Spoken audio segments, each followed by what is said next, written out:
Signs of the Southland. Gentlemen, we have Kieffer here with us today to talk about the big elephant in the room, which is Georgia Tech's 31-22 win over Syracuse, which makes them bowl eligible for the first time since the pre-bad man era.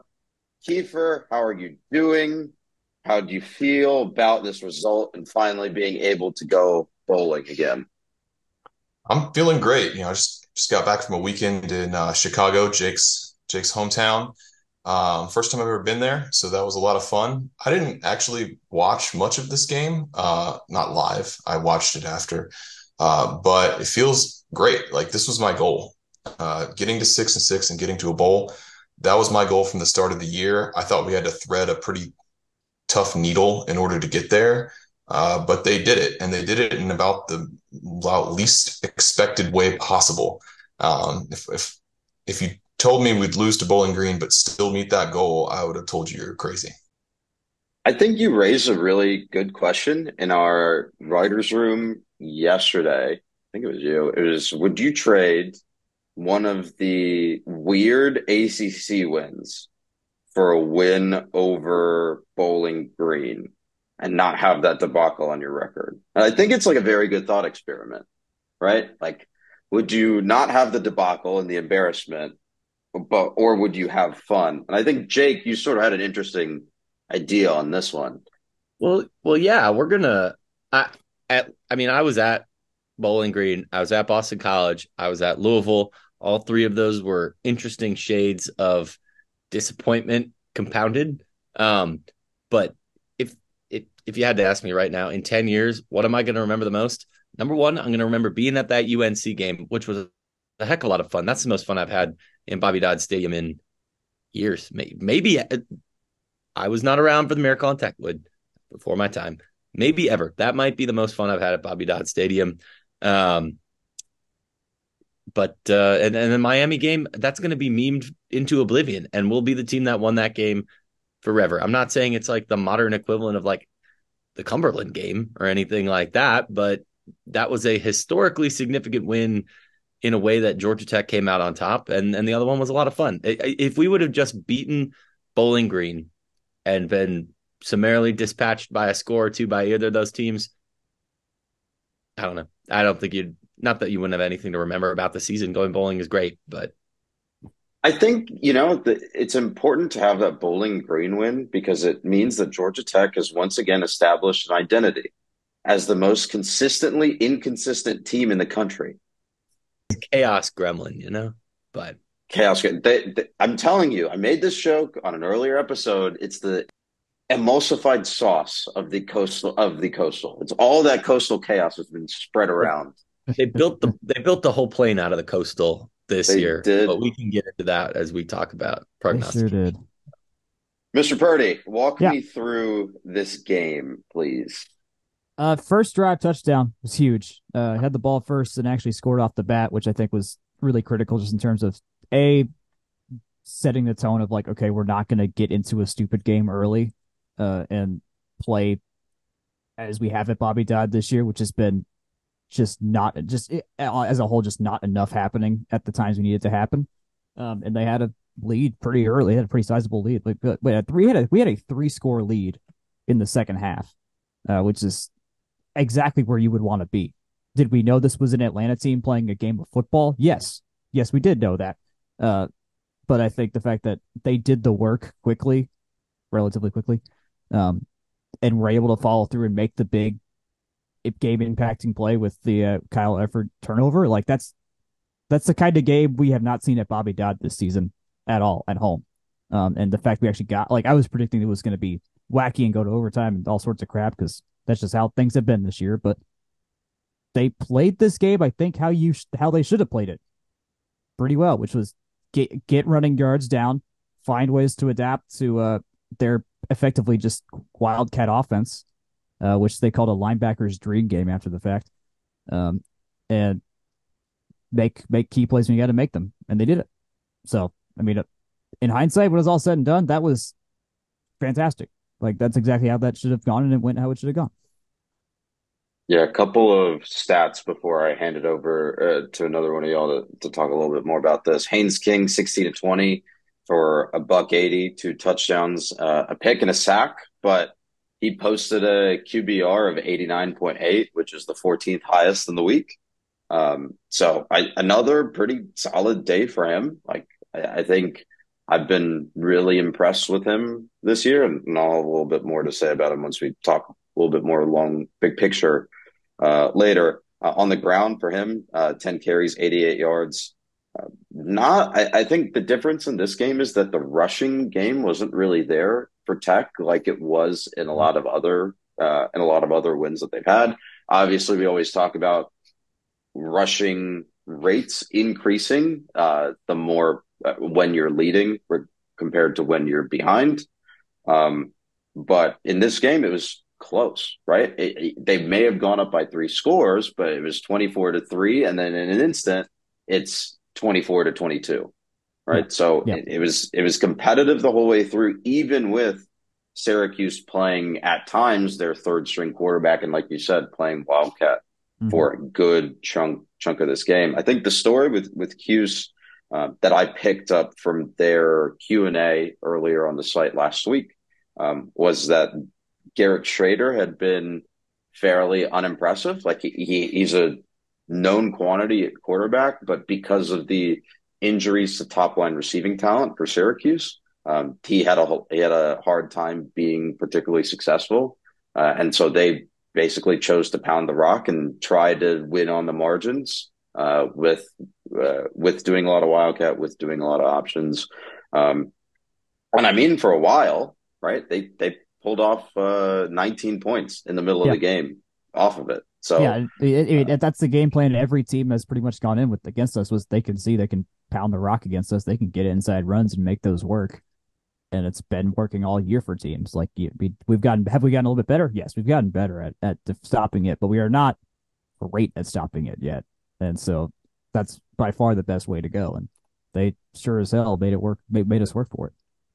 just to put a marker on it, the combined EPA per dropback for Syracuse out of their 3 quarterbacks that played snaps was minus 0.47, excuse me, which is ninth percentile. It's a ninth percentile Whew. performance out of all FBS versus FPS games in 2022. So, for as much of a good day at the office that Haynes King had, Syracuse had a significantly worse day. So, They did. uh, And that third stringer, his only pass was the interception to Kyle Effort. They were every other quarterback in there was either their tight end, Dan was his name, or whoever else they were putting back there.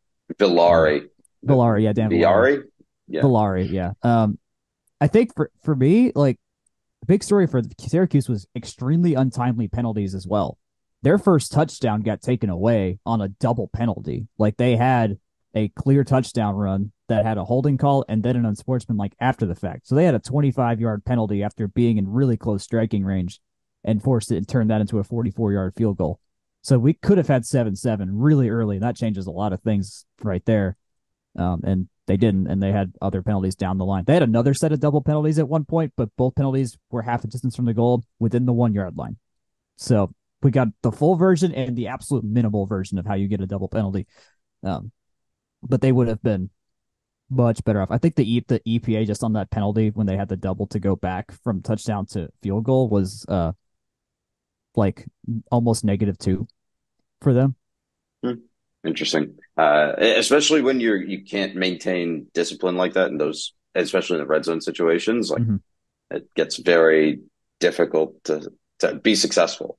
Yeah, yeah, Obviously, if refs called holding on every play, we'd never actually play any downs, but the fact remains that you still have to maintain your composure in those situations and at least try to pretend to play clean, right? So yeah, they had a offensive holding penalty that was minus 2.25 EPA, and then the next play is second and 31 from the yep, Tech yep, 33, yep. and they end up kicking a field goal on fourth and 24. Yeah, they got what happened on third. We had a there was a what was No it? It was gain they on had a third third. and 24 that they just did. Yeah, nothing happened on it. So they had third and 24, the most optimal place to put Georgia Tech's defense in plus territory. And there was a number of Oof. those. And Syracuse, we weren't categorically leaky on third and longs today or on Saturday. So that was, as much as that's a terrible thing to have to say, that was an improvement. They got off the field on third and longs.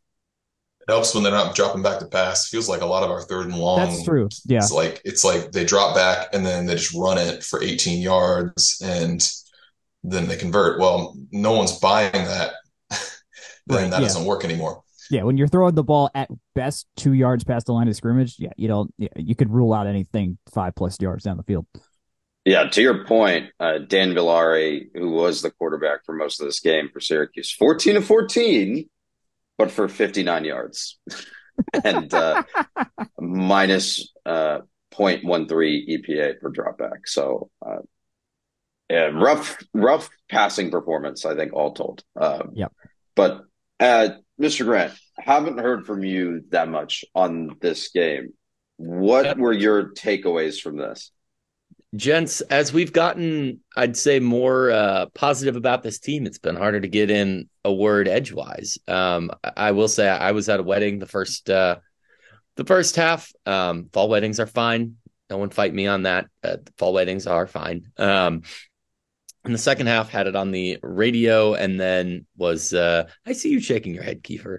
I had it on the radio and then the television. I thought that one, the radio is a great call, even when we're blessed by Wes. Andy and Joe do a great job. And I think there's a point I want to make there in that they really identify and describe things that are going on and give a little additional context. For example, the third quarter had a lot of, I would say, offensive, not necessarily struggles, but not necessarily successes. And they did a great job of adding detail as to what do I want to say?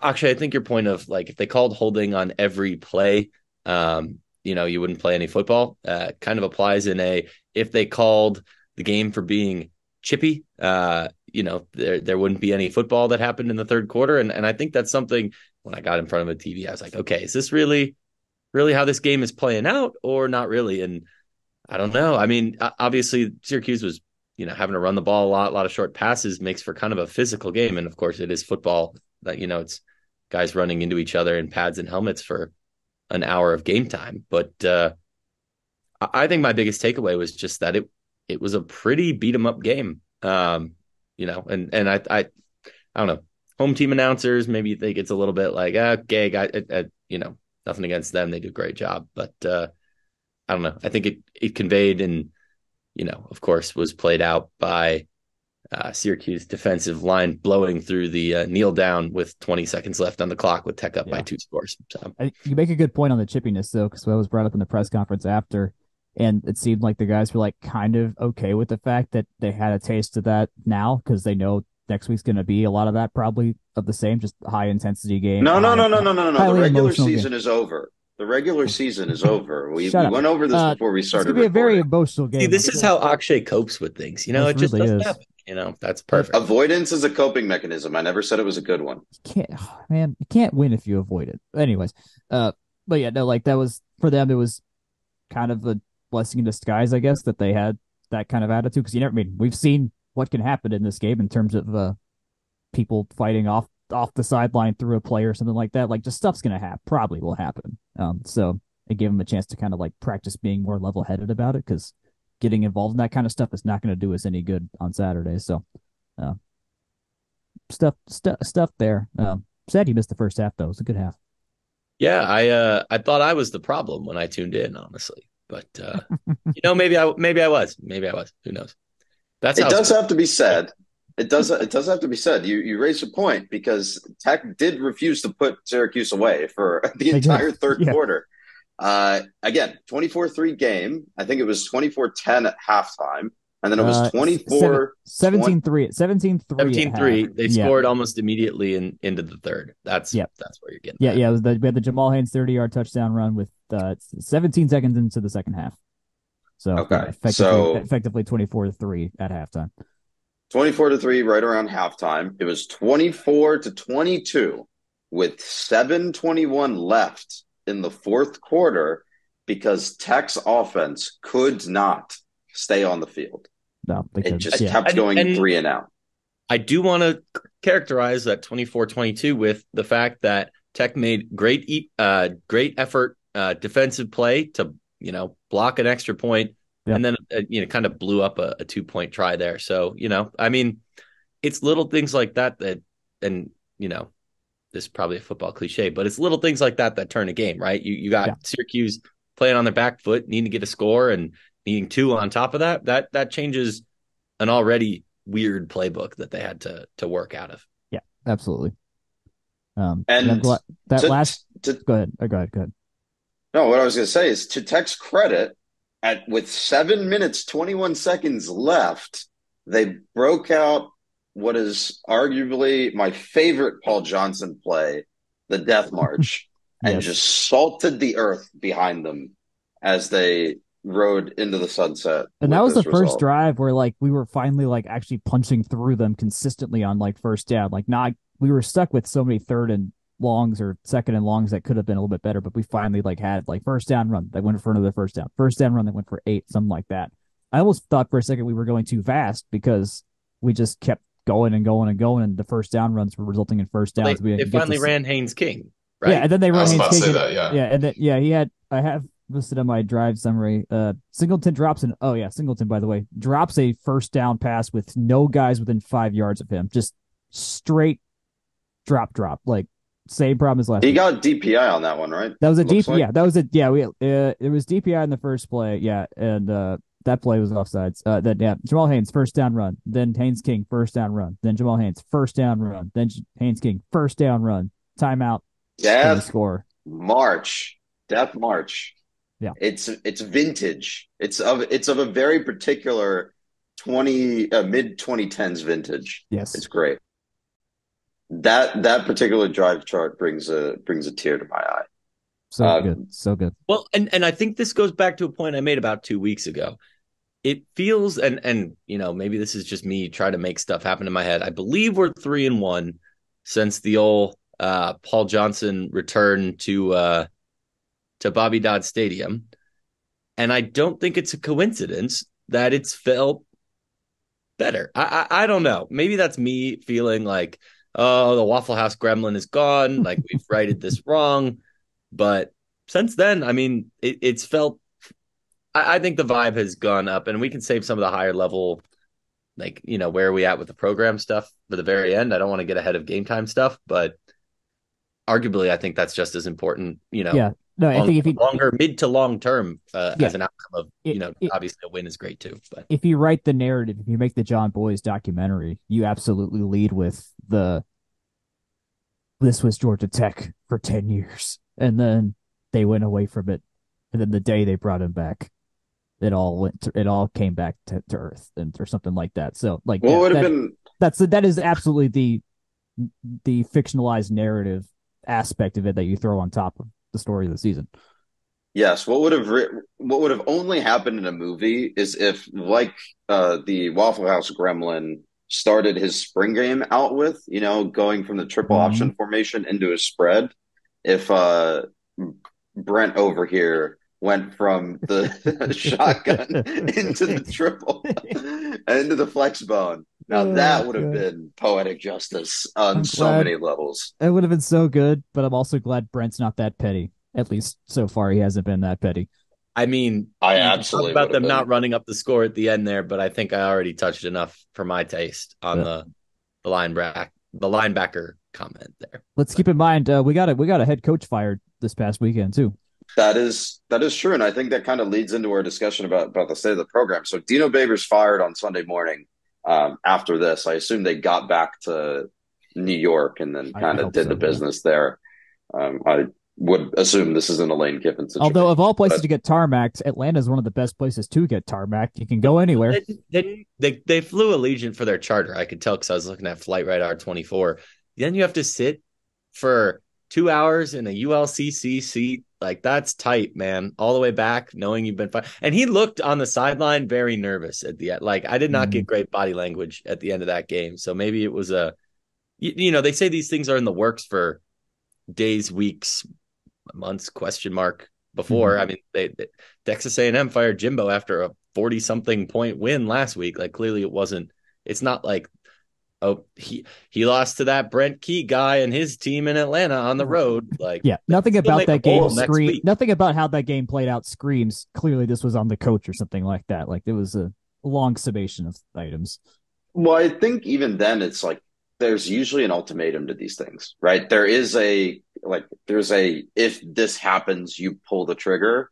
And it's weird because Syracuse, with a win next week over Wake Forest, can still make a bowl game. That's true. With now interim coach, immaculately named, interim coach Nunzio Campanile, which you have to pronounce like you're Italian. You can only do it that way.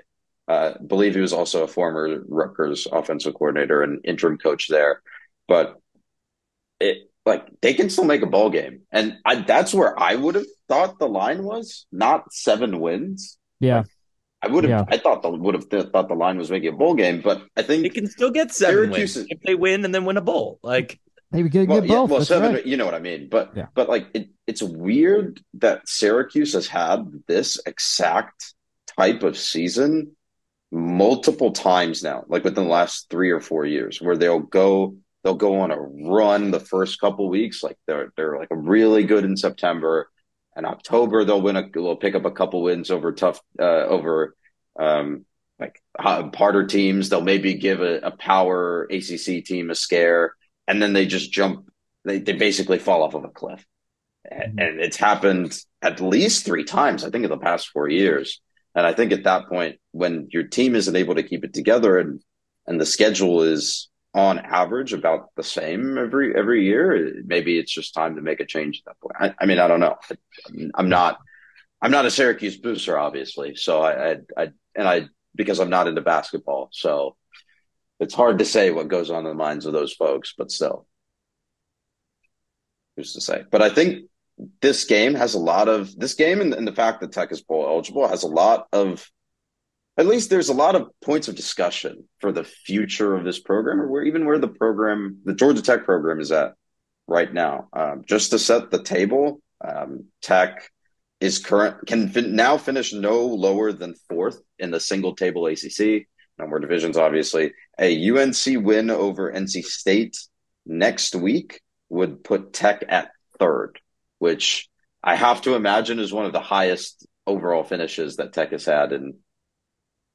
I don't think any of us, Kieffer, you may remember better than me, but I don't think any of us had them that high in the conference when we were doing our preseason outlooks. No. Like, even if we had even if we had like a 7-5 or something like that, like that still wouldn't in our heads put us at 3rd. Like you would think, all right, FSU up there, Clemson probably up there at 0 or 1 losses, and then someone else floats to the top. But then we floated to the top somehow. Well, it goes back to okay, you expected to beat Bowling Green and not Miami. Right. But the other thing happened. Yeah. Well, and I think, like, I keep going like, we should have beat Louisville, like then we'd be in the ACC. You can't if or but or whatever this season, right? Because I mean, the Miami game is what, 1 in a billion of that happen. Like, I don't know. Akshay, I play a number 99.9% win probability. 99.9% win probability with 32 seconds left.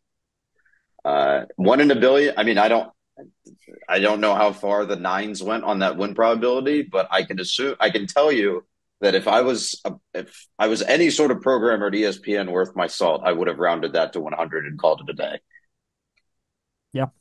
Yeah. It was 1 in 1,000 isn't enough.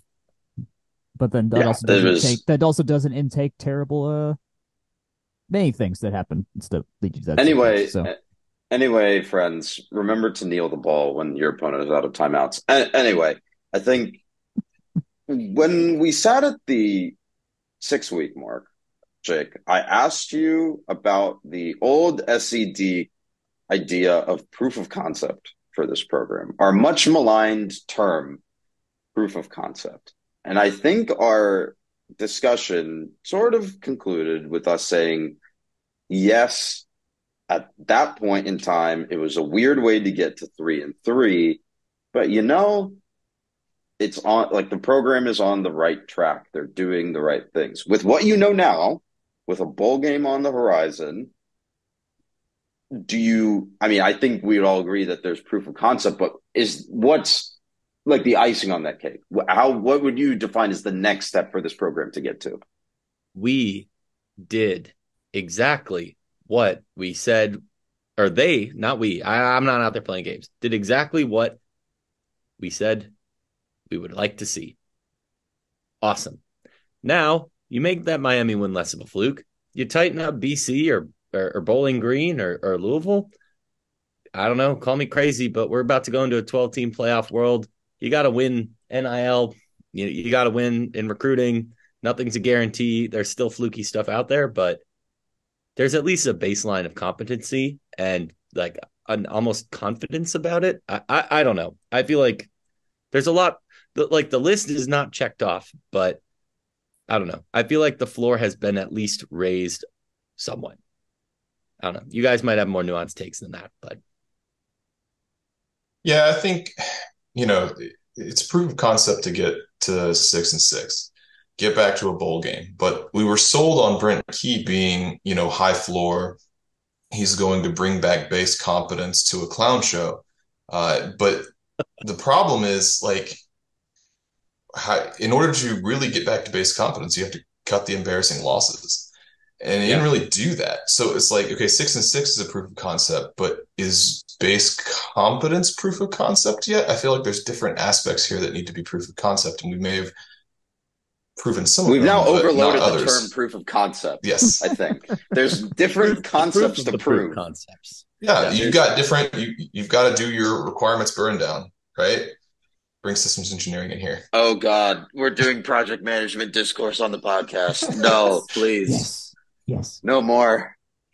But in this case, do walk it out for me. I'll entertain it. I'm interested. Right. So, it's like I said, you want to get to bowl games because you need that in order to have the extra practices and actually develop players. And that snowballs. And, there's also financial aspects of it as well. And then, but at the same time, bringing in base competence, which we were sold on, right? Brent Key immediately raised the floor of Georgia Tech football after Jeff Collins was fired. So we're sold on he's going to be cheap. He's going to stop embarrassing us week in and week out like Jeff Collins did. And he did that, but there's still a few things to get ironed out. So what I want to see next year, I guess, is the other requirement burned down because, the project's not over yet. So burn down the no embarrassing losses. Don't lose to Georgia State. Do not lose to Georgia State. Whatever you do. Well, I would just go 1-11. Don't lose to Georgia State. That's something that's like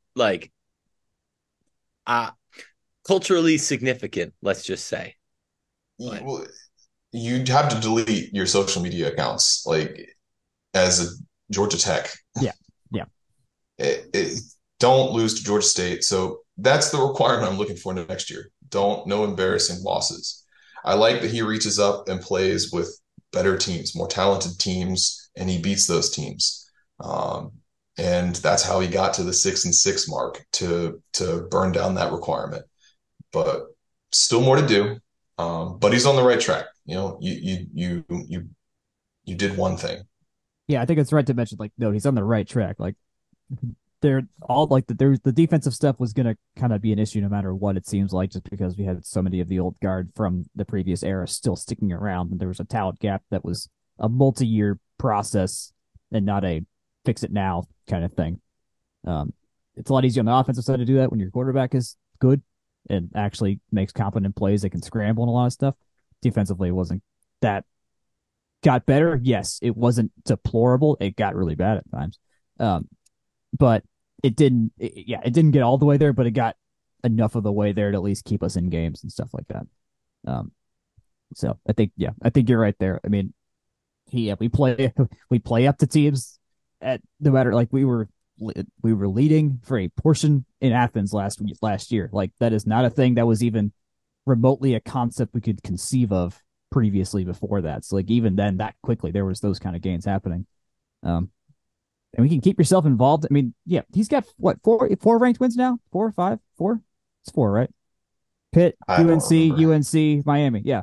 So like at least to give yourself a shot in games like that, like that's a big step up as well. Like as long as you're involved, as long as you're in it, you never know.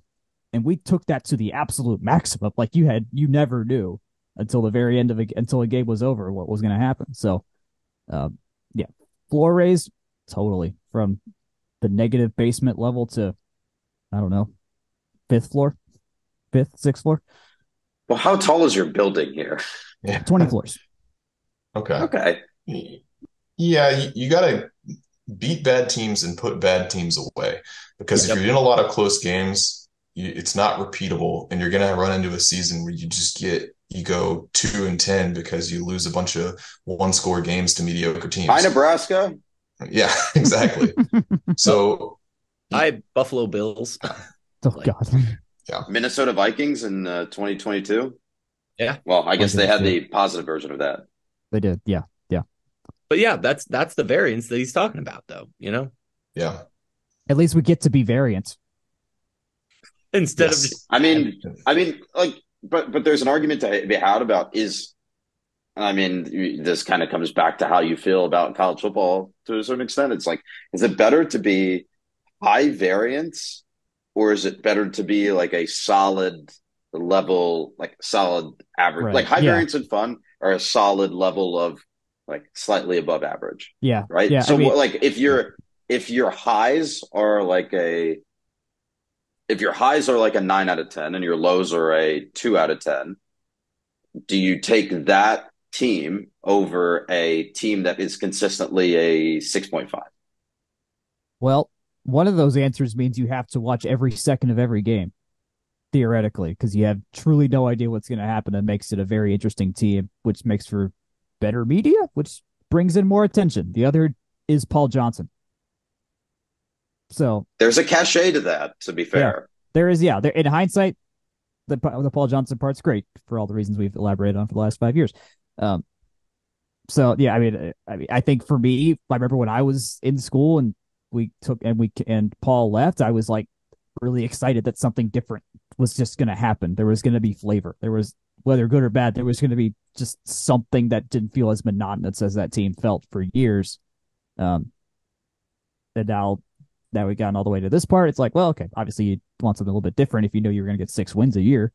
But at the same time, like I think you have to at some point graduate past a very stoic level of football and have fun. You got to have fun with it. Like you're going to draw attention to it, or just I win saw Jake or be cringing not, that entire time. or be And I not. need to hear. I know full well what I said walking out of the South Florida game where they ran back 2 kickoff returns in a row about how toast I was on the whole vibes. But man, I don't know. That was a weird high variance season too. The year before it was a weird high variance season. At least I care. Like that's kind of where I'm at. Like, not that I never not cared. Like I never missed a home game and I went to an away game each year of the Jeff experience. But I don't know. Like it's buy-in, right? I don't know. I feel like I'm trying to force words together here.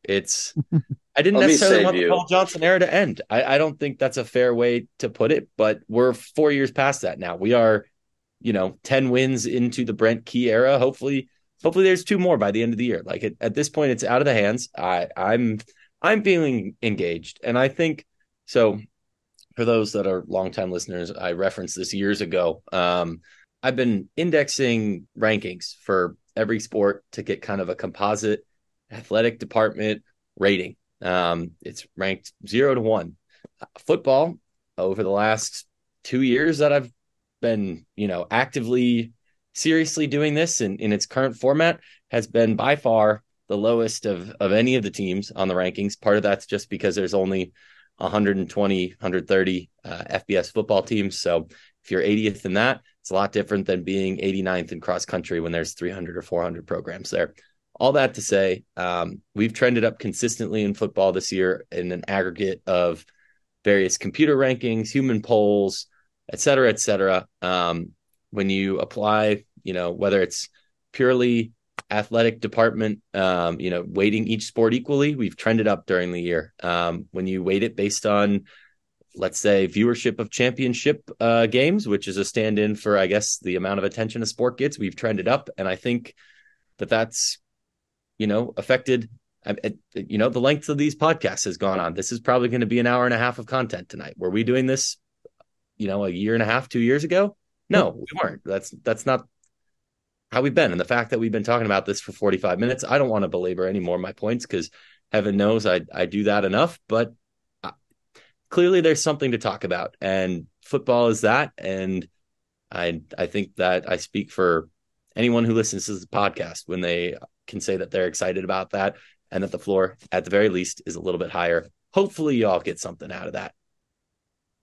All right, to wrap up our discussion here, I pulled up the win totals, the odds win totals from the beginning of the season. Tech was pegged at right around 4.5 to start the year, 4.5 wins. So, Jake, what would you set the win total line at for Tech in 2024? See, that's tricky. In past years, it's very easy to be like, well, XYZ coastal team, Clemson, Georgia, boom, boom. Do I need to read you the schedule? No, I've got that, Jack. Okay. I'm just saying that, in the past, it's a little bit easier to prognosticate. All that to say, I think that, if you're just shooting from the hip, a bowl game would be nice, but you have to understand that in addition to, an ACC slate with Miami's back, you got a competent NC State, Louisville exists. I believe we get North Carolina again, and a Virginia Tech team that probably is improving. I would say our ACC slate plus, Florida State, though that's on the road, first game of the year. It makes for a really, really interesting time. I think the fan base probably wants more than 6 wins, but between a tough non-con and a pretty stout conference slate, I think you got to set the line somewhere around 6.5, maybe 5.5 if you're being a little pessimistic. Okay, so let's say it's for argument's sake, let's set it at 5.5. Kieffer, over or under? Under. That schedule sucks. As it stands today, brutal. There's a lot of factors like, does Elko leave? And does Duke empty out? How well does Florida State rebuild? But, as we stand today with a year to go, you got to go under. That schedule sucks. And it somehow got worse in the whole redoing of the schedule. So that's why a bowl was important this year. And next year, what's important is don't embarrass yourself. A bowl is less important next year with the way the schedule is. Mr. Purdy, over or under? I got to take the under as well. In my head, I was thinking I would put the line just right at 5. Maybe, 5.5 seems right. Because that's the wins here are theoretically Georgia State, VMI, Syracuse, maybe Virginia Tech, maybe, and then something in the NC State, Miami, Duke range. One of those 3 you'd hope, because then you got to go on the road to Louisville and on the road to North Carolina. So that's rough. That's rough right there. We have games in Georgia, at North Carolina, and at Louisville. So we're gonna very possibly have 3 games against highly ranked opponents. Which Brent Key's history shows he might actually win you one of those games. You never actually know for sure. So the randomness could be there. I don't know, but I mean, we gotta go to Dublin. We gotta play Notre Dame in Mercedes-Benz, which really invites a lot of Notre Dame fans into the building, and not as many Georgia Tech fans, which I just do not like. Also, you got to play at Lane Stadium for Virginia Tech. So. I'm still not convinced that opposing fans see ooh, Mercedes-Benz, I'm more likely to go, because I feel like The Clemson turnout was particularly underwhelming compared to how many of them usually come to Bobby Dodd. It was Notre Dame's got a basically lot of people here. no They got a Louisville lot of people fans here. there. And UNC, the UNC fan turnout was pretty paltry too. I mean, the Tennessee game was the first weekend of the year they opened the stadium. That's different. Yeah, But yeah, yeah. the last 3 years, I feel like it really hasn't been too much of an opposing draw. I'm not convinced that the Notre Dame like fan component is much of a deal there, but I don't know. You guys Yeah. can convince me otherwise. Lane Stadium and a good Louisville coming off a good year. That atmosphere, those spook me more than those spook me a lot. than Mercedes-Benz with Notre Dame, honestly. That's fair. It's a good point. So for later fodder down the line. So under, and the line is set at 5.5. I will submit those to our most rabid Georgia Tech fans on Twitter, and you should watch out for your mentions in the morning. Very quick, a note on bowl projections before we take a short break. Obviously, Tech is not going to be put in the college football playoff bowls. I don't think we need to talk about the U6. But I think most of the projections are expecting an ACC Tier 2 bowl. So there's no Shreveport. So literally anything is good, I think, in this bracket. Mr. Purdy, preferred location. Duke's Mayo Bowl. Mr. Grant. I cannot abide the Duke's Mayo Bowl after the grave injustices of 2018. I think I'd like something. I don't know. Tampa seems fun. I probably can't go to it anyways. So, maybe something Florida. Give the guys a nice trip. Kieffer? Definitely the Mayo Bowl. It's the only one I can go to, so it's kind of like a bias there. But I really don't want to go to the Pinstripe Bowl against Rutgers. That's been floating around like hard pass. I was at Yankee Stadium 3 months ago. It is, and I've been workshopping this take. Old Yankee Stadium was a cathedral of baseball. Iconic, the Pope went there, and boxing matches and baseball and the greatest NFL game that's ever been played. That's all Old Yankee Stadium. New Yankee Stadium is like Truist Park version 1, like with white frieze and a short right field. Like it's not the same iconic venue that I think people try and make it out to be. It felt kind of cramped. I was pretty underwhelmed. And as much as I'm a baseball guy, I don't know if football can really fit in that venue. And I'm a baseball guy. I love Wrigley Field. I don't think football, and I was a home of the Bears for 50 years. Yeah, no, I don't want us to play in a baseball stadium. I also, if we end up in the Fenway Bowl, like I personally won't go because I haven't been to a Red Sox game yet, and I don't want my first Fenway experience to be a football game. It has to be a baseball game. I don't know. I'm a type of sicko that would be into that is the problem. You are, yeah. Having been to Fenway too, I think Fenway is pretty cool of a vibe. I think you'd be just fine to go see Tech there. How many opportunities are you going to get to do that? I think is part of my thought. If I had been to Yankee Stadium more than 3 months ago, maybe I'd be more like on board and not just a hot take machine. Well, we'll be back to have hot takes about tennis, swim and dive, both basketball teams, and volleyball right after this short break. Yes, as always, this is brought to you by Section 103. Section 103. Well, first off, congrats to Steven, the mastermind behind Section 103, for being named to Georgia Tech's 40 under 40. That was a great display this past weekend to see that. But in other news, Gold Friday is currently going on through November 27th, 20% off everything, and combined with free shipping over $70. That is a great combo, especially as you start to think about the special Tech fan in your life, or maybe yourself, or maybe both.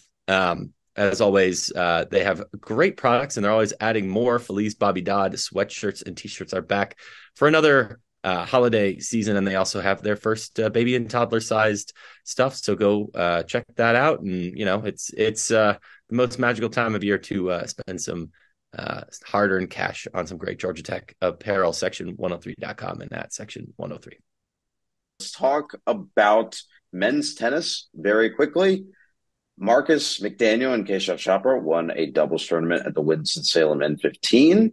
They, along with Andres Martin, are actually still on this roster after like 3 weeks of us not knowing if they were or not. We got them back from Apparently, Tunisia. We got them back. see, when you put it like that, it sounds a little bit more serious than I assume it was. Let's far less Anything serious. else to report from the last couple of weeks of tennis, Mr. Grant? Yes, there is one other news and notes. It's from the tennis Instagram account. They posted that Gabriele Brancatelli and Richard Biagiotti are number 67 and number 85 in the ITA tennis singles rankings. And I assume that's calculated without Marcus and Keshav and Andres because they haven't really been, tennising with the lads this fall. So really additive there and great to see, considering all of them probably form the top 5 courts. That puts Tech in a pretty nice spot because you'd think they'd all slot into that, ITA top 100 once play starts in the spring. So I will say that I'm cautiously optimistic. Good deal. However, we do start every season off with men's tennis that way. So Hmm. color me my usual level of skeptical, but we'll see. Swim and dive time. They were in Athens for the Georgia Invite. Multiple team records broken in this one. Mr. Purdy, walk me through these. We got a lot on the women's side here. Mackenzie Campbell reset the 200 IM record. She's at 159.29 right now, so sub 2. Always good to see for the 200 IM. That got her an NCAA cut, which doesn't mean too much right now, but could mean something down the line if things pan out right. And then the ladies 400 medley relay also broke their team record. This team featured Zora Rybkova, who was on the team last year, and then 3 newcomers, Vivian Rothwell, Sabine Brisson, and Jillian Ferrari. In that order, that's what they swam. So Zora swam back, Vivian swam breast, Sabine swam. Or no, that's not right because Sabine's a breaststroker. They swam it in 3:36.78. Very good for a 400 medley. And then Sabine Brisson had a very good weekend. And these aren't all the times. The team hasn't put up the recap for day 3 yet, so I don't know if there were more broken yet. We haven't seen, but at least through 2 days in Athens, Sabine had reset the record that she had set beforehand, which I guess we had missed talking about on the pod, in both the 100 and 200 breast. Her 100 breast time is now 59.08 for a team record, and her 200 breast time is a 2:08.34. So no NCAA cuts or anything like that, but at least we have a new defined breaststroker of Georgia Tech women's swimming. After last year, we had a lot of freestyle records broken. Now we get some breaststroke records going down, which is fantastic to see. And then Berkeley Osaka got a B cut of the 200 IM as well. Just to close the loop on Sabine Brisson, because I hadn't actually heard her name before. Maybe I missed it in a previous episode. Freshman from Naples, Florida. So in setting records early on and in your Tech career too, and resetting your own records, it's a good way to start for sure. In the fall too, in the fall semester.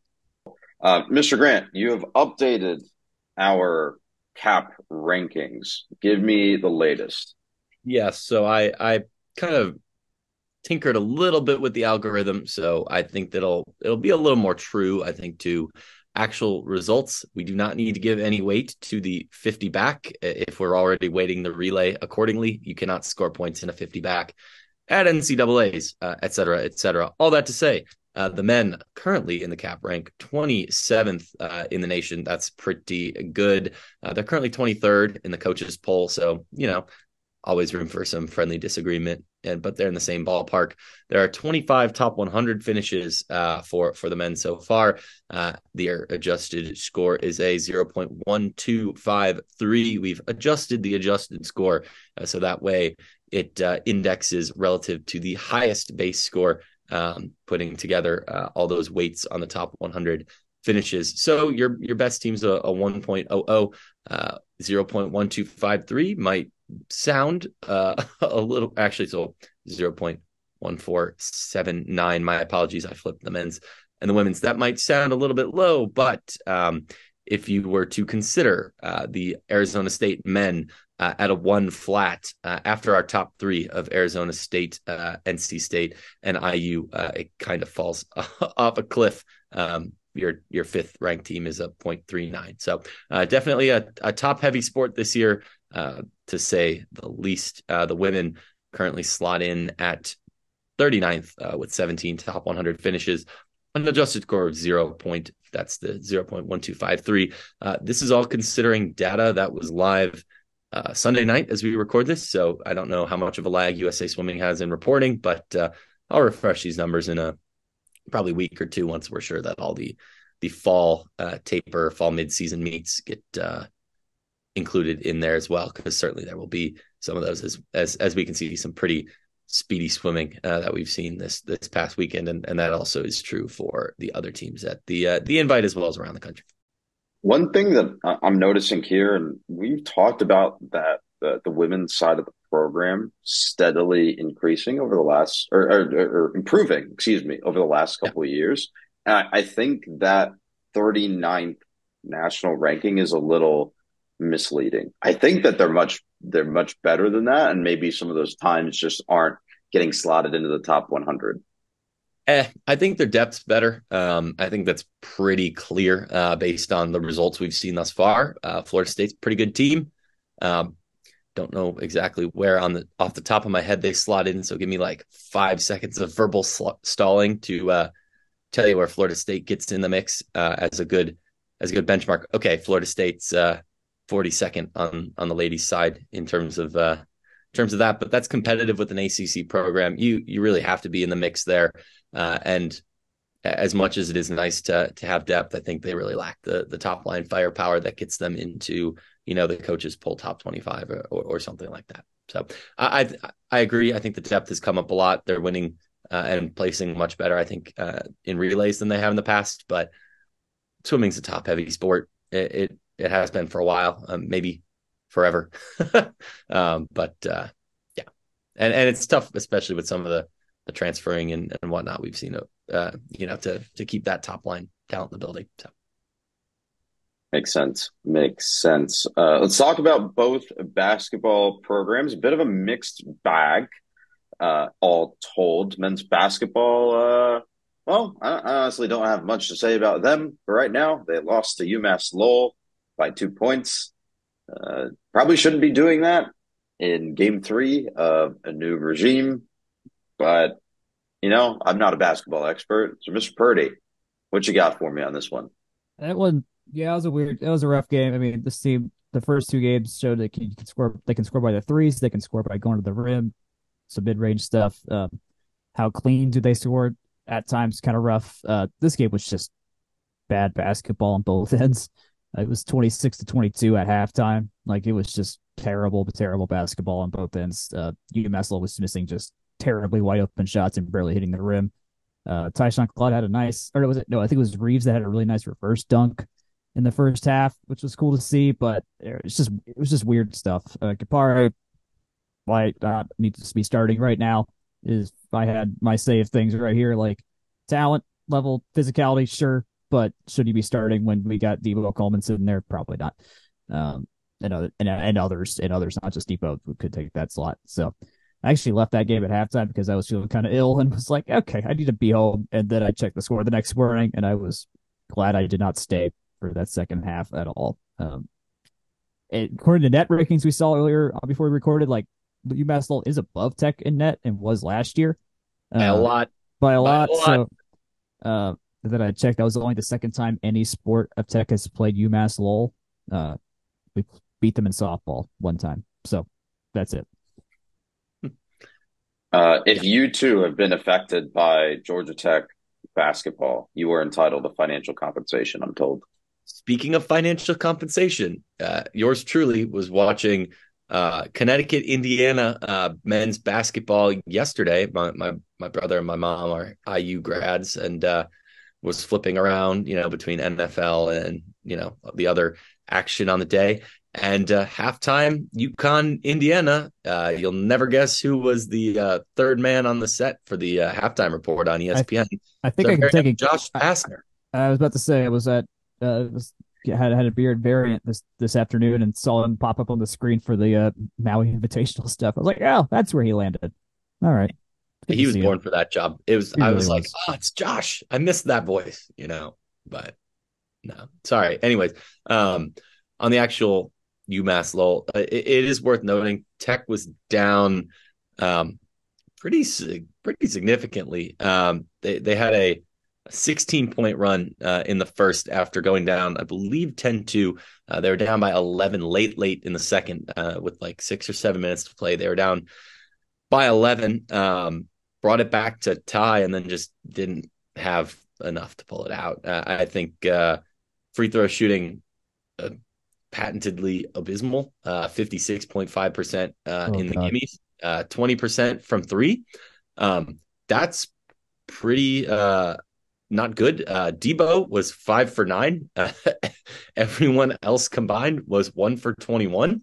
Oh my God. And then they were 37% from field goal percentage. That being said, UMass Lowell was 13% from three. So, that's a similar, I guess, similar sore spot there, but we're much more effective from the free throw line, and also a reasonable bit more percent better just in their free throw shooting. In general, Tech turned it over 11 times to UMass Lowell's 10. So that, I mean, the numbers belie the results in terms of the actual, 74-71 UMass Lowell. But then again, the numbers also said that they were better program last year, and this is, maybe some improvement through the transfer portal, but I don't know. They haven't released net yet. I could check KenPom right now, but I don't, I think they're above us in KenPom right now. I forgot that Miles Kelly had an own basket to finish the first half, and that made it 26. That's Georgia Tech basketball heritage right there. Jake, I know you remember the Ben Lammers scrambling game. Oh my gosh. Yep, I remember watching that too. Heritage. I walked out of McCamish just dumbfounded. And I usually have lots of words on stuff. That was I don't think I'll ever see something like that again. I don't think I'll ever see something like that ever again. It's ridiculous. Sounds like you just need to head down to McCamish Pavilion, but if you are so inclined, I believe that the next fixture for Georgia Tech men's basketball is versus Cincinnati. Is that at home or is that away? No, that's in Ohio. At Third Bank. We have one game. No, we have two games left in the calendar year of 2023 for the men's team in McCamish. We host Duke on December 2, and then we host Mississippi State on November 28th. And that's ACC, SEC challenge. And Alabama A&M on December 9. But then that's it, because there's like basically no games. And then we have our games in Hawaii and the Madison Square Garden game against Penn State. Good stuff. Hopefully they'll have some better results in those games, except maybe not. We get to play the other UMass. How about that? Maybe we can beat that UMass instead. Oh boy, hopefully, God willing. Let's talk about the women's basketball team real quick. They had a nice little comeback win versus Rice. I think at one point they were down by 13, as much as 13. Like 15, I think. Like it got out. Like it was at least 15 point. Yeah, like they were killing. It was bad. Yeah, they were killing us. They had our number pretty early. Kara Dunn's still out with injury. Rusne Agustinante has been taking in her spot and played well in her spot as well. Like, not been a significant drop off in talent level, I would say, between Kara and Rusne. Probably less on defensively or in terms of rebounding because Rusne's a little shorter. But yeah, we were pretty cold and just looking kind of slow in the first half of that game.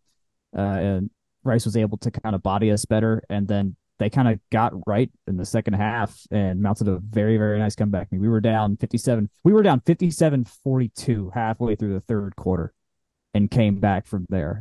Rice was really good about if we got a 3-pointer that maybe was going to start pushing some momentum and just start putting us in a better groove. They just countered every single time until like the last 5 minutes of the game. We finally were able to sustain a roll that they did not counter with a timely 3.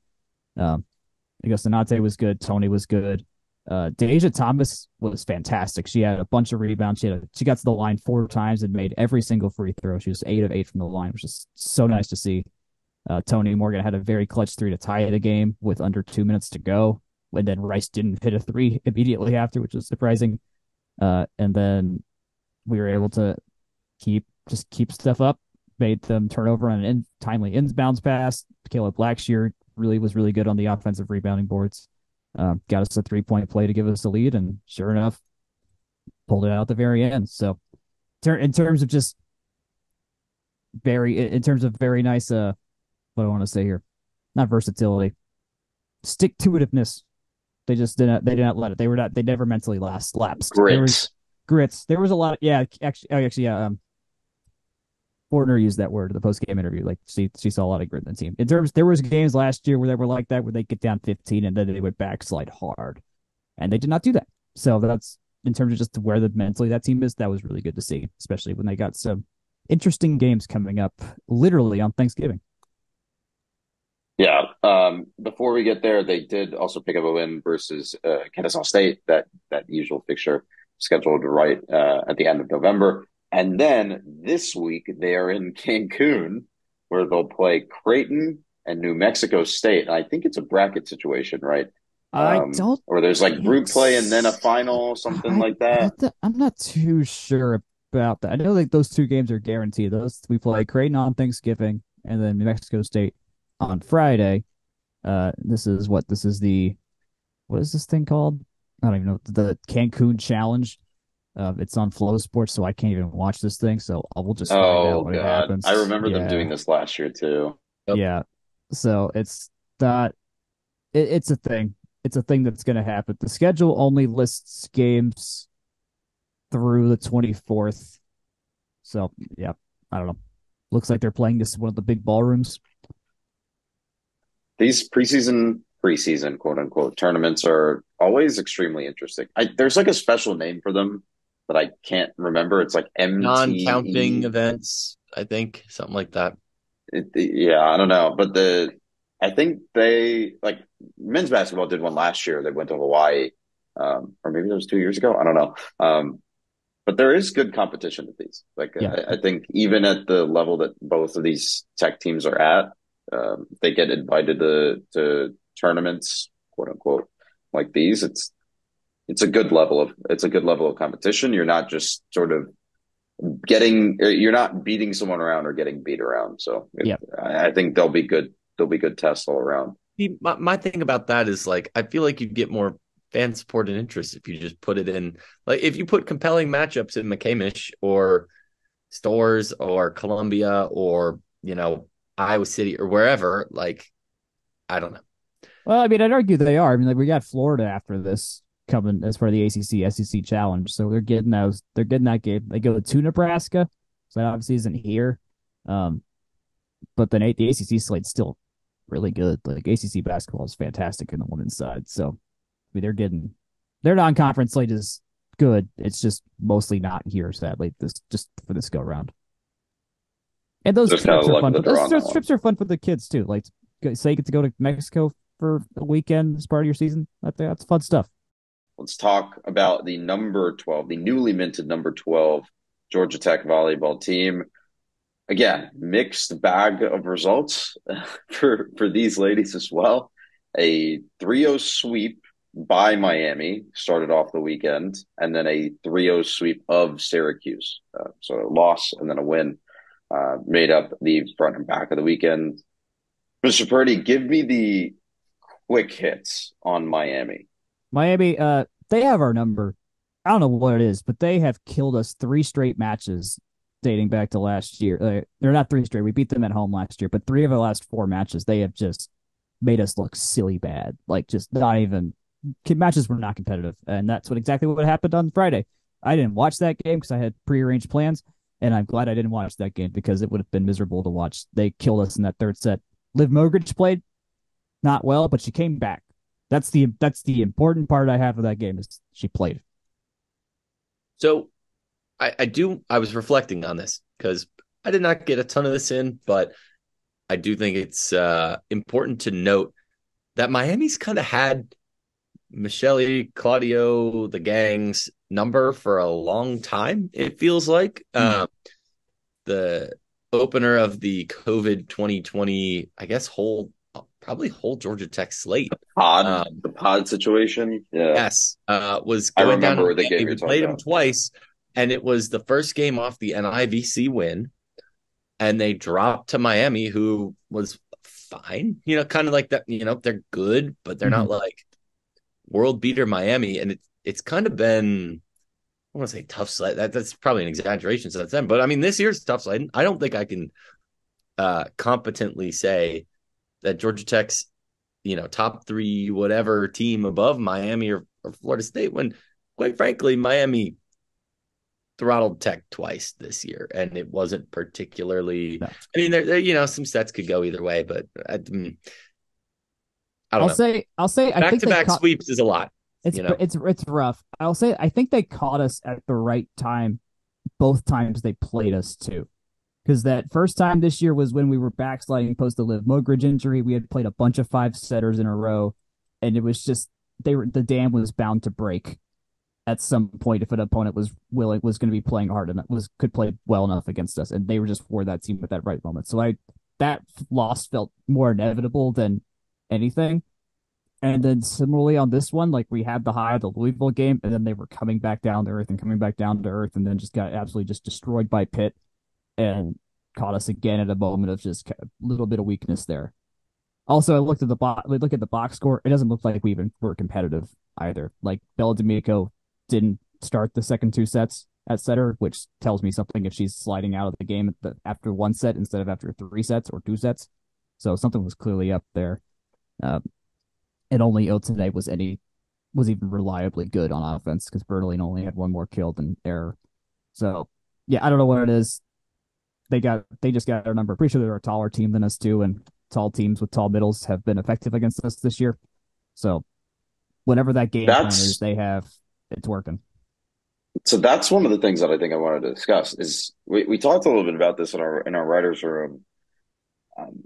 If you know that is your major weakness as a unit, I think you have to have a club in the bag to defend against that or account for it. Yeah. Right. I think size is something that these top 25 teams that Tech is going to play come tournament time, all of them are going to have. And even the auto bids, like some of them are going to have sets where they put in as big of players as they have in order to stifle Tech on across the front line. So I have a response for this particular team, but I want to see what Jake says. I know that the response is going to be, well, yeah, we don't have the personnel. Well, it's the staff's job to go and recruit and identify that personnel. Like I mean, it's not even a recruit and identify thing, right? It's if you don't have the personnel, how do you adjust, right? How do you make that? Right. How do you neutralize that advantage for another team matchup wise? For this year's team, they've had 2 answers that they've gone to, or 3 answers. One was just put in Bozy and just do the same thing with Bozy. Don't change anything. What they did against Louisville, which they weren't taller, but they to at least try a different thing, was they played Mignon much more on and had her play right side basically. So have her act as an outside hitter, but playing middle, or play Callie Engelman in the middle. And the Callie thing, and she can hit a little bit. She can hit harder than both Deandra Pierce and Anna Bozy, so she's a little bit better offensively. But that experiment didn't seem to last too long. It got us through the Virginia match, so it did the work one time. It did actually was a counter that netted us a win one time in the process, and she got in some more sets. And the Mignon thing got us through Louisville. So there have been points where they've changed the system, and it worked.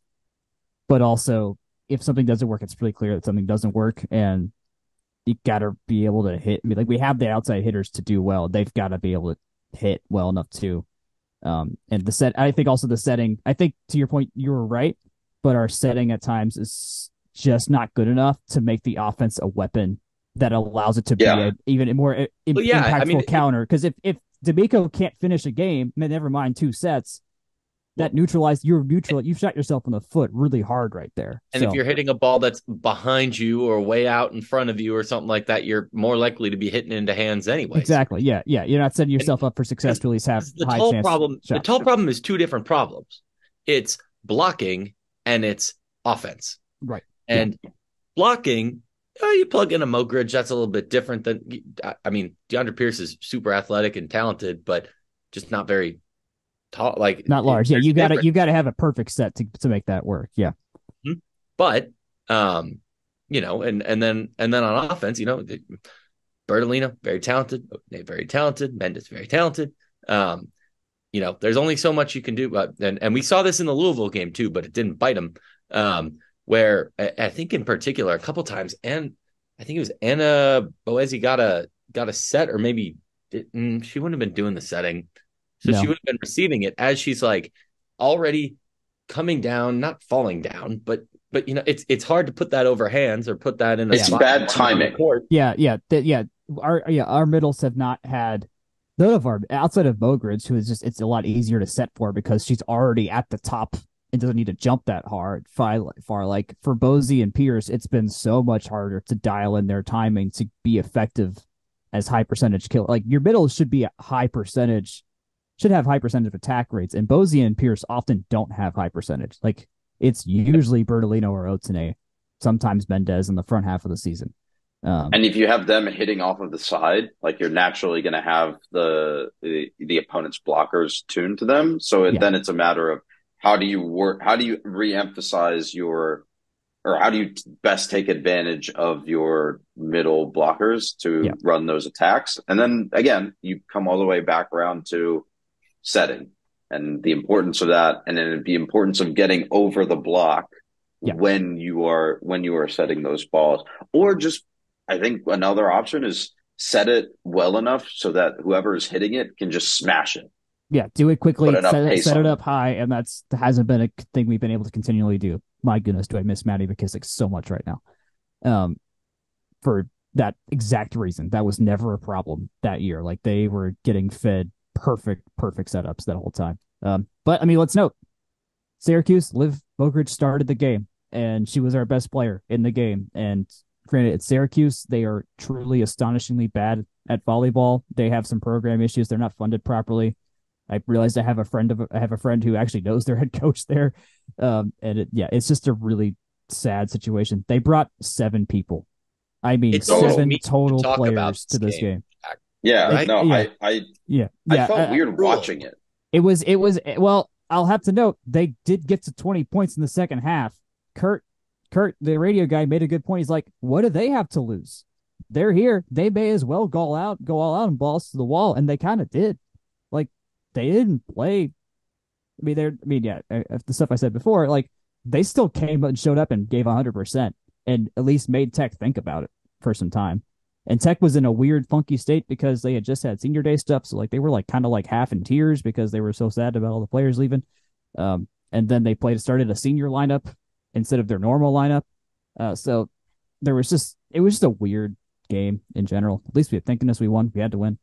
I'll note that got close. It got close for a second. Second set Second set was rough, and then the beginning of the third set they had it at 9-9. Like it was not done for. Then they had a very timely run at the end of that set and got the win done. I'll note that Syracuse game was the final regular season home games for Liz Patterson, Bella D'Amico, Smiley Menyang, and Paula Pimentel. D'Amico does have another year of eligibility. They gave her the senior day treatment though.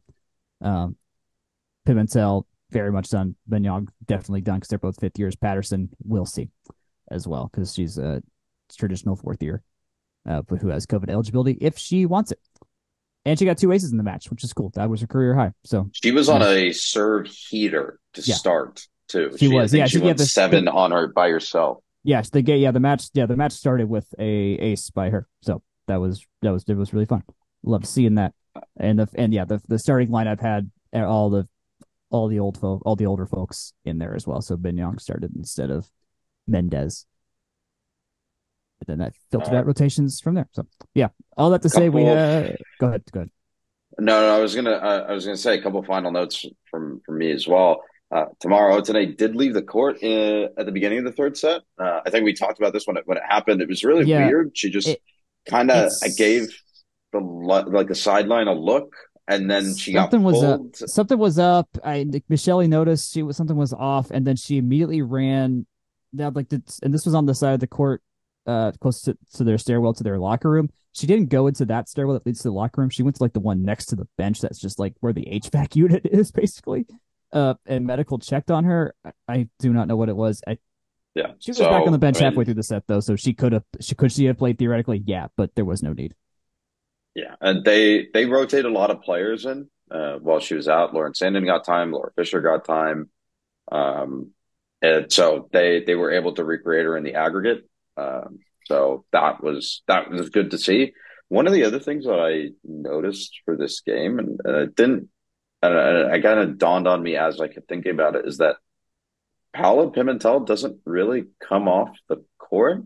Obviously, she That's gets the subbed point out. of a defensive specialist. Right. But and yes, I understand that. And I mean, there's situational substitutions and everything, but when you're in a game like this, or like, I don't know, like a game where you're definitely playing lower class or like lower strata competition, lower quality competition, um, it's weird to not rotate to get other players time. I don't know. Maybe that's just my soccer brain talking. She's just played so much time, and there's no, like, I can't tell you who next year's libero is going to be right now because No, I don't. No one else has played. no, yeah, we don't know. And Patterson theoretically was the next one in line, and she's probably not going to be here either. So, I would, what I would say to that is, I don't think you want to mess up something that's working when you have Louisville next and then the NCAA tournament next, even if you're playing Syracuse. When it comes to Pimentel specifically, because that is the true, like, she is the anchor of this team in so many Oh no, ways. And so I I think got it. you don't play. There are points where she does come off because of how they do the rotations with the Right. libero swap for who's serving and stuff like that. So it's not like they haven't played without her on the court. Um, But but no one as else is much wearing a navy jersey, is my point. no, yeah, Right. no one's done this. Yeah, it's just her. We don't have a backup, a true backup libero in that sense. You can do a libero swap in other ways, but yeah, it's Just just her weird. for now. So we'll see what Like, happens next year with the new I mean, recruits show up.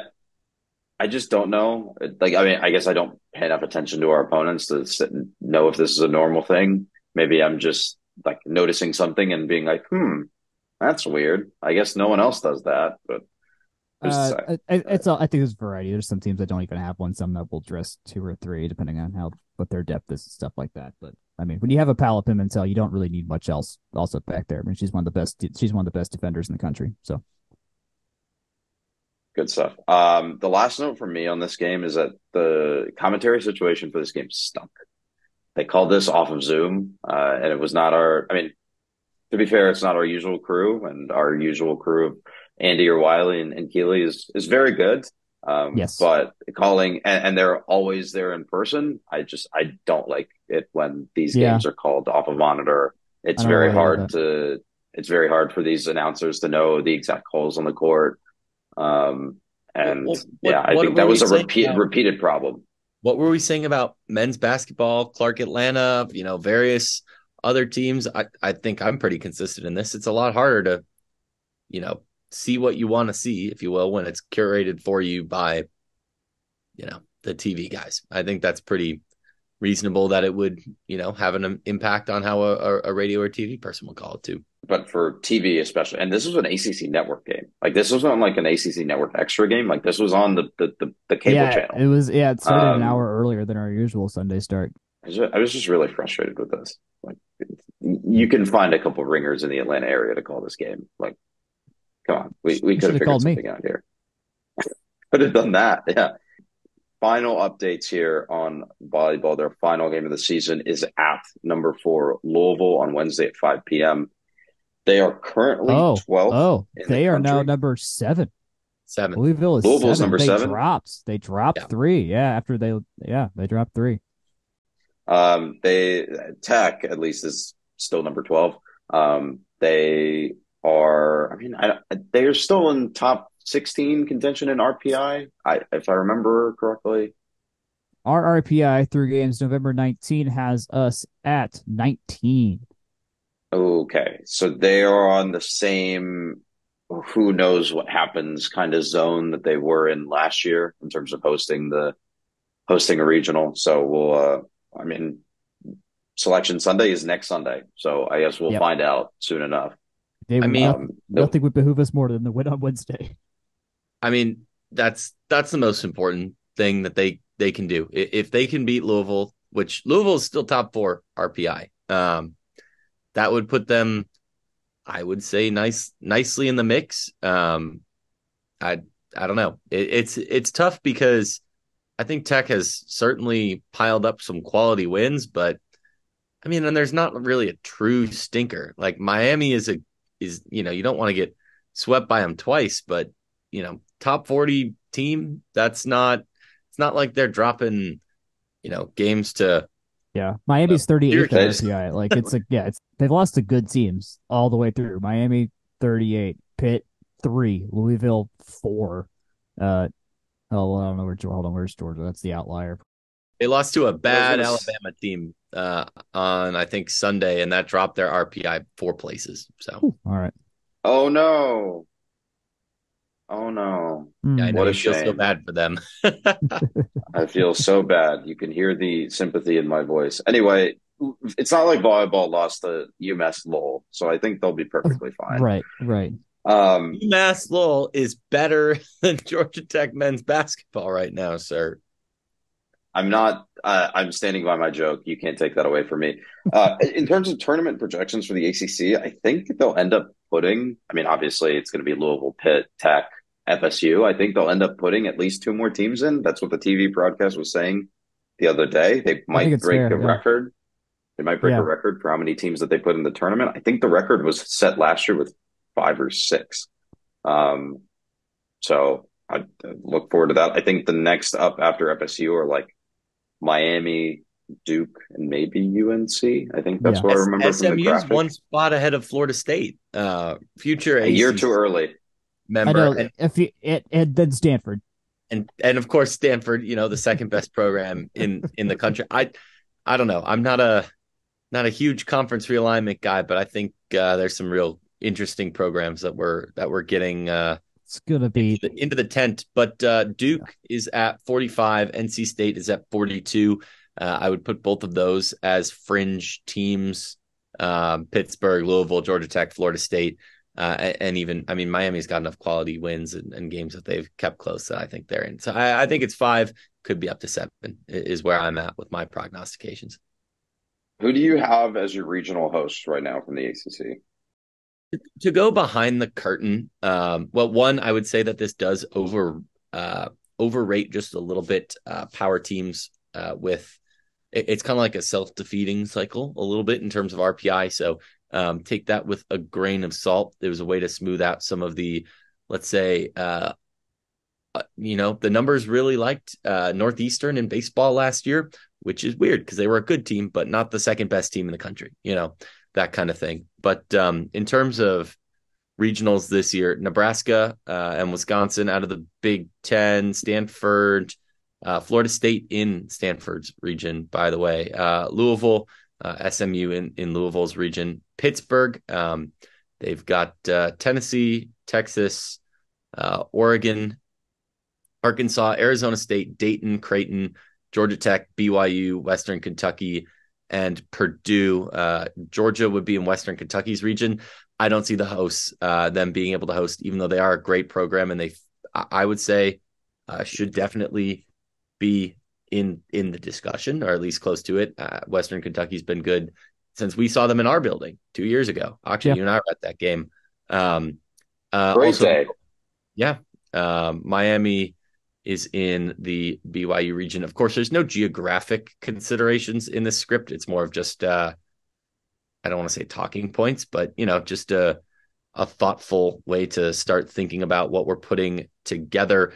Projected bubble teams as well being, I can load those up in just a second. But yeah, all that to say, like I said, 5 teams I think are, 3 hosts and 2 in the mix is did I say NC State and Duke? Because NC State and Duke, those would be those outlier teams as well. So yeah.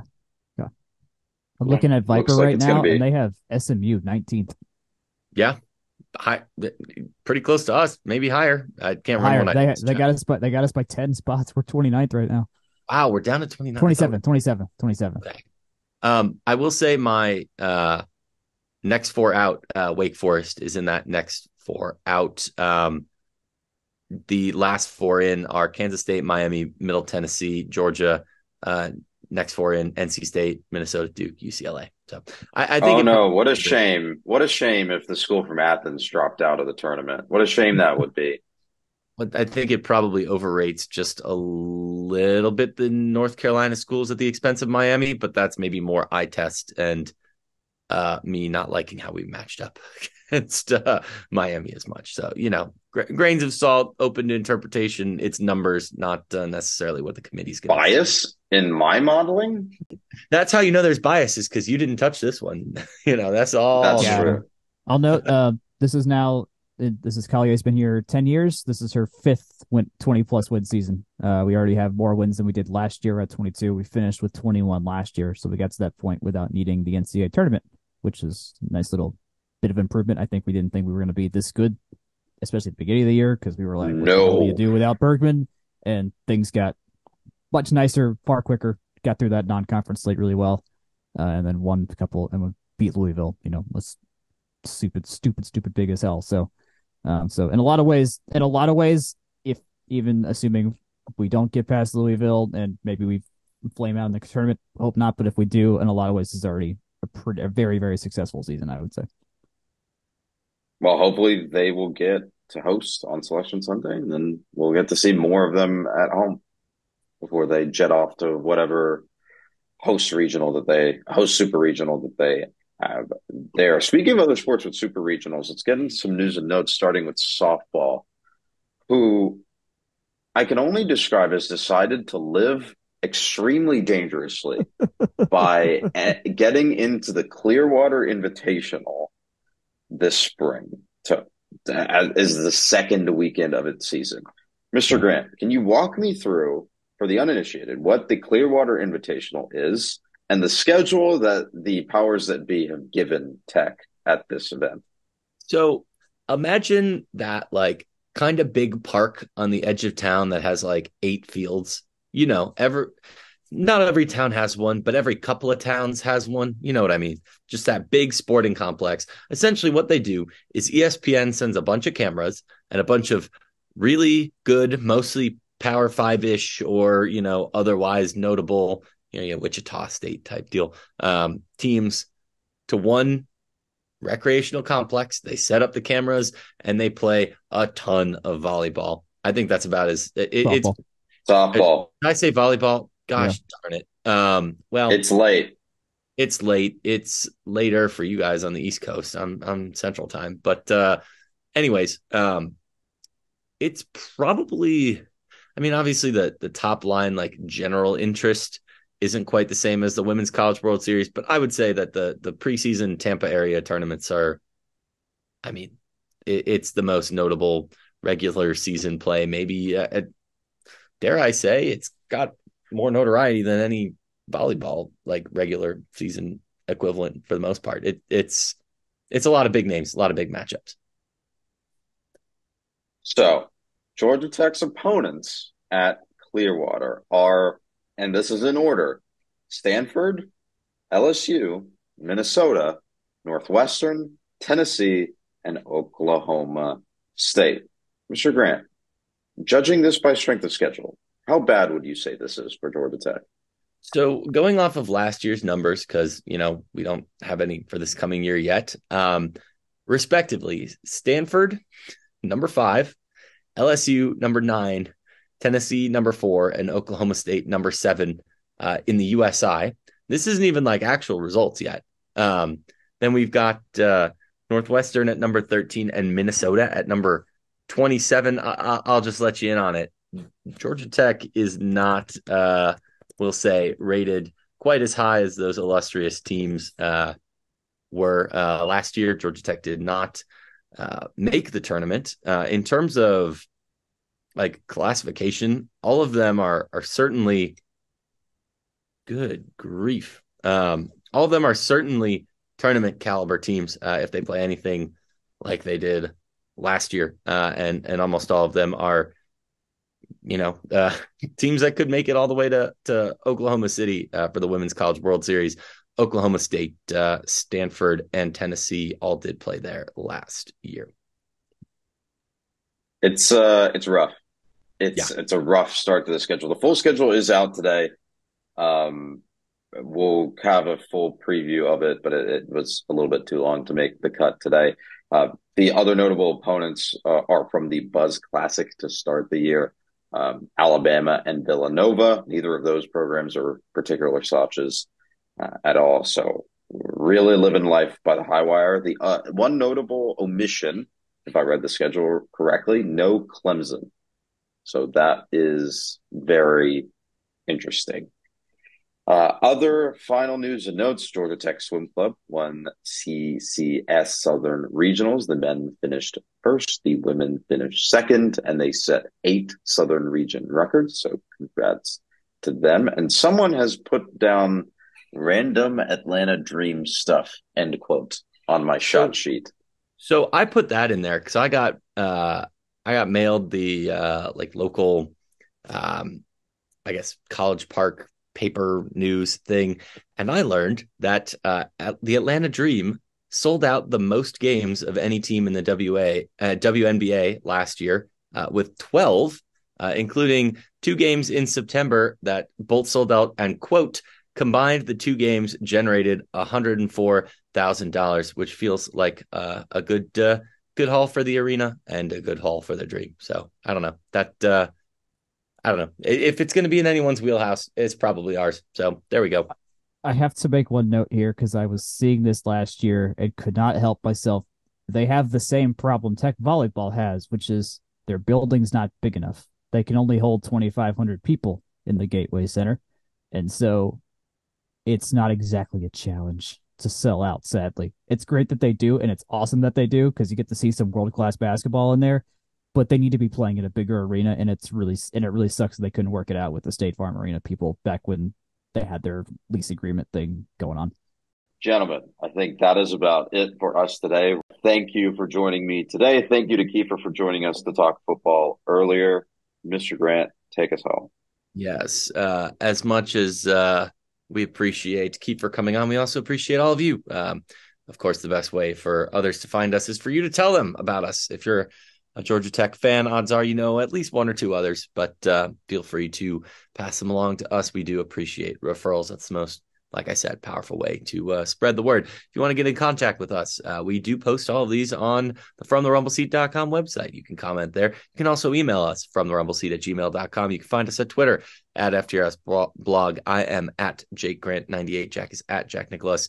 You can find Section 103 there as well, at Section 103, and also Section103.com. Remember, 20% off Gold Friday through 11/27. You can find us on Facebook, Instagram, and YouTube at From the Rumble Seat. And you can find these podcasts wherever fine podcasts are otherwise distributed. Good night. Good luck. See you next week. Go Jackets.